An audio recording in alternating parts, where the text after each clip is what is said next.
Gavin made the girl blush again. The girl put on her helmet, a little flustered. Her cheeks were bright red like the apples in the display window. If I had been able to move, I would have been shaking my head. Gavin was always very straightforward. Sometimes he would unknowingly say things that would embarrass people, and occasionally, upon realizing this, he would blush in embarrassment. But more often he would ask, "What's wrong?" He helped the girl adjust her helmet and lifted the windshield up a little. Your face is a little flushed. Feeling stuffy? The girl immediately shook her head, her fine eyelashes trembling as Gavin suddenly leaned in close. She seemed to blush even more. Could it be? Gavin reached out and touched the girl's cheek with his fingertips. My heart leapt. This is it! You've been apart for so long. Don't you miss each other? Quick, lift the helmet and kiss her! I suddenly thought of the old ladies at City Park, chatting about how youngsters nowadays could really drag out relationships, even taking 40 episodes to get married in TV dramas. If I could talk, I would have told them that 40 episodes isn't that bad, and that reality may be a tad worse than that. But at the moment, it seemed that things were turning around. Just as I was feeling relieved, the blushing girl turned away before Gavin could get closer and pointed at me. I'm all right. Let's go. I knew it. These two. My heart sighed hopelessly. But as a mere motorcycle, what could I do? I could only give them a lift. I don't know why a motorcycle has a consciousness of its own. I only remember that the first scene in my memory was a dirty face that leaned in very close to me. He was a pretty handsome man, although at the time I had no concept of the word handsome. I just thought that despite this person's dirty cheeks, his eyes were very bright, his short hair was clean, and the faint light reflected by his earrings just right. The man stepped back and wiped the sweat off his forehead with his gloved hand. He was holding tools and had a few bottles and cans at his feet. Is he? No way! He tilted his head, swapped tools, and approached me again. My fears were confirmed. I felt my whole body suddenly become an ice house. He's modifying me! I looked at the bottles and cans on the ground, trying to identify their colors. White, blue, orange, and neon? All on me? No, not cool at all. For the remainder of the time, I was completely depressed, didn't have the heart to look at the man. Regardless of whether or not this person was good looking, if he really modified me into an ugly monster, he would be my enemy. As I was angrily contemplating this, the man seemed to have finally finished his work. He took a deep breath and said softly to himself, "Pretty much done." He turned around and left the garage, leaving me alone with my sadness. After a while, he came back. He had changed out of his dirty clothes and had a smile on his freshly cleaned face. I was busy drowning in grief, so I wasn't paying attention when he suddenly sat on me and started up the motor. It was my first run since receiving consciousness. The city lights receded around me like a shiny river and glittering silk. The dazzling view made me forget my troubles. I looked around at the pedestrians strolling along the roadside, the billboards in the distance, and the interesting things behind the display windows. Then I saw myself in the reflection of the glass. Pure black body with modified exhaust and shock absorber. I looked so cool! That excitement became my motivation, and I felt that my speed had unconsciously become faster. We sped ahead, gradually moving away from the hustle and bustle of the city, and finally came to a mountaintop overlooking the city lights. The man stopped, took off his helmet, and patted me. He smiled with satisfaction, sparkling starlight in his eyes. I'll call you Sparky then. I, Sparky, calmly accepted the fact that I was modified, and after learning that my adoptive father was called Gavin, I decided to affectionately call him Gavi. Gavi and Sparky sounded like names of an excellent owner and his trusty motorcycle.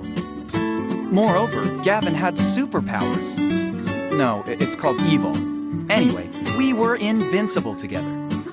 I still remember the first time I went out on one of his investigations. Before that, I had never thought that I could do something as incredible as tracking down suspects. It was a sweltering hot summer afternoon. Cicadas were chirping. Gavin and I had finally managed to find shade. We waited there for about 3 hours, and Gavin's eyes were fixed on the office building not far away. In the evening, a man came out. Although he was dressed normally, I couldn't help looking him over a few more times.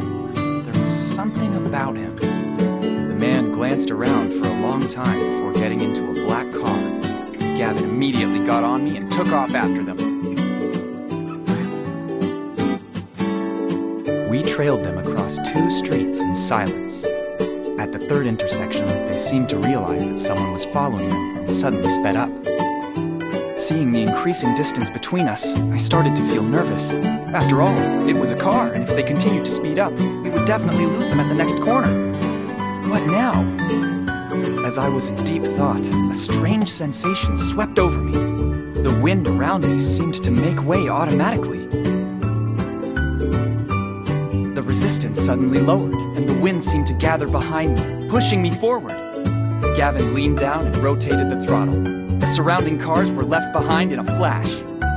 I sped freely through the traffic, enjoying the evening wind on my face. I felt like I had wings, and I could almost fly if I went any faster. It took me a while to understand why I was able to speed so fast that day. It was largely due to Gavin's ability to control the wind. Although the fantasy of my imagined talent was ruined, the fact that Gavin had superpowers, that was also pretty nice. Zero resistance plus driving force? It's a dream come true experience for so many motorcycles. It's awesome to have met Gavin.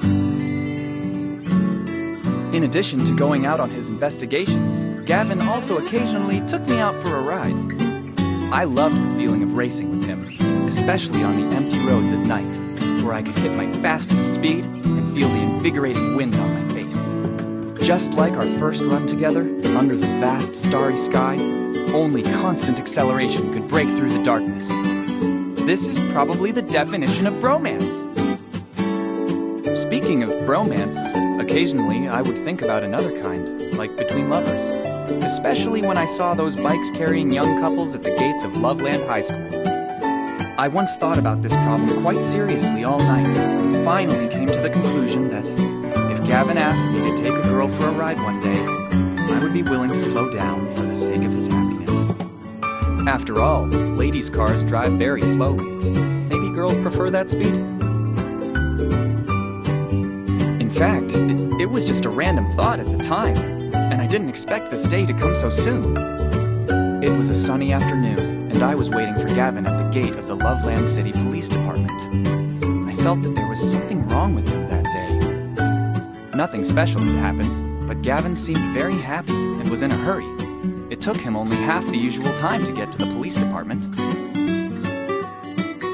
I thought of several possibilities, but unfortunately none of them were right. I was shocked when Gavin showed up at the gate with a girl. She called him Gavin from school. It turned out that they had known each other before. I couldn't help remembering what I saw at the gates of Loveland High School. How did I never know of the existence of this girl before?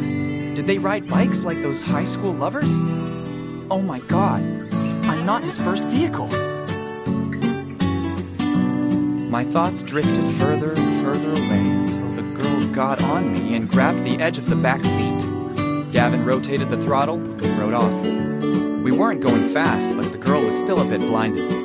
Gavin talked to her about the case situation, but his voice got lost in the wind. Gavin, it's too windy. I can't hear you clearly. Before she could finish, Gavin turned around and repeated it again. However, the girl was frightened and quickly put her hand on his shoulder. Gavin, look ahead, please. He laughed softly, and they didn't talk anymore. I was somehow in a better mood. Couldn't help but speed up. After that, I often saw the girl. After-work pickups on weekdays and dates on weekends. The open space below where she lived felt like my second garage. At first, I was displeased with this.